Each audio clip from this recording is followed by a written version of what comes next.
ওং নমো ভগবতে বাসুদেবায়। শ্রীমদ্ ভগবদ গীতার ৬ষ্ঠ অধ্যায় ধ্যান যোগ। আজকে আমি ৪১ এবং ৪২ এই দুইটি শ্লোক পাঠ করব। প্রাপ্য পুণ্য কিতাম লোকানুসিতা শাশ্বতী সমাহ শুচিনাম শ্রীমতাম গৃহে যোগভ্রষ্ট অভিজায়তে। অনুবাদ: যোগভ্রষ্ট ব্যক্তি পুণ্যবানদের প্রাপ্য স্বর্গাদি লোকসমূহে বহুকাল বাস করে, সদাচারী ব্রাহ্মণদের গৃহে অথবা শ্রীমান ধনী বণিকদের গৃহে জন্মগ্রহণ করেন। যোগভ্রষ্ট যোগী দুই প্রকারের। এক শ্রেণী হচ্ছে যারা অল্প সাধনার পর পতিত হয়েছেন, আর অপর শ্রেণী হচ্ছেন যারা দীর্ঘকাল যোগাভ্যাস করার পর ভ্রষ্ট হয়েছেন। অল্প সাধনার পর যারা পতিত হয়েছেন তারা উচ্চতর লোকে যান, সেখানে পুণ্যবানেরা প্রবেশ করার অধিকার লাভ করেন। সেখানে দীর্ঘকাল নানা রকম সুখভোগ করার পর তারা আবার এই জগতে ফিরে আসেন এবং সৎ ব্রাহ্মণ, বৈষ্ণব অথবা ধনী বণিকের ঘরে জন্মগ্রহণ করেন।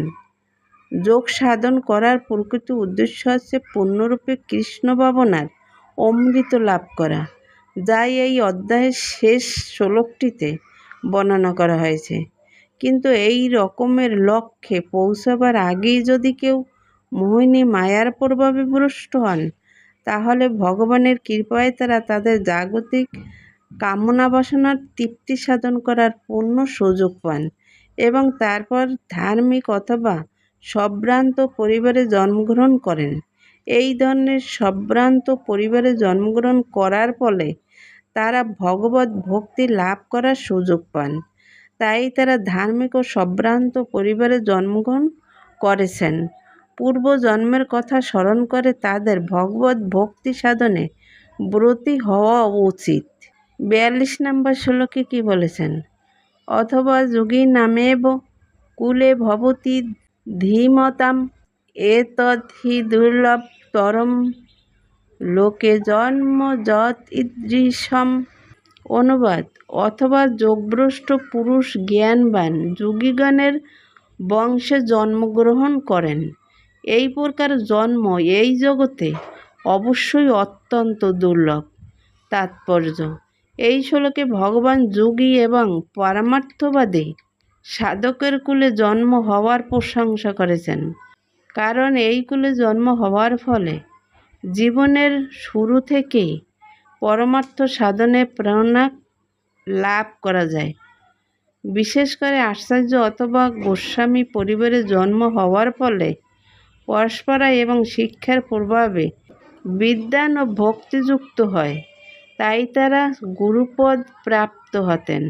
ভারতবর্ষে এই রকম বহু আচার্য পরিবার আছে, কিন্তু যথেষ্ট শিক্ষা সংযমের অভাবে তারা অধঃপতিত হয়েছে। ভগবানের কৃপার ফলে কোনো কোনো পরিবারে পুরুষানুক্রমে সাধক উৎপন্ন হয়। এই রকম পরিবারে জন্ম লাভ করা অত্যন্ত সৌভাগ্যের বিষয়। সৌভাগ্যক্রমে আমাদের আচার্যদেব ওং বিষ্ণুপাদ ভক্তি সিদ্ধান্ত সরস্বতী গোস্বামী মহারাজ ও আমি স্বয়ং এই রকম পরিবারে জন্ম লাভ করেছি এবং পরিবারের প্রারম্ভে আমরা ভগবত ভক্তি অনুশীলন করার সৌভাগ্য অর্জন করেছি। দৈব বিধান অনুসারে পরবর্তীকালে আমরা মিলিত হয়েছি। জয় গীতা। হরে কৃষ্ণ। রাধে রাধে।